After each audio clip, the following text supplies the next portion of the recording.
Hi, Ma'am and Sir. My name is Teresita Berse. I am 42 years old from Antipolo City, Philippines. I am married and I have 3 children. One girl aged 22 years old and two boys ages 20 and 18 years old. I am high school graduate. I work here in the Philippines for 3 years, serving 6 persons. My duty are taking care of 6 years old boy.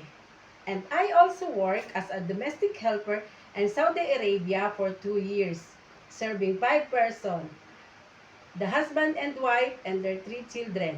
The 3 children are all girls, ages 6 years old, 4 years old, 8 months old baby.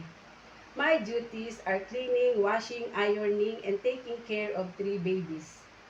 I want to work in Hong Kong because I want to help our family, especially in my children's education. And I believe people in Hong Kong are friendly, nice, and good person.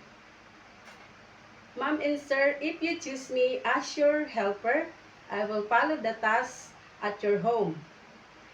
And I am responsible, honest, independent, and hardworking person. And I know how to clean, washing, ironing, cleaning the car, and gardening. And I am willing how to cook your food.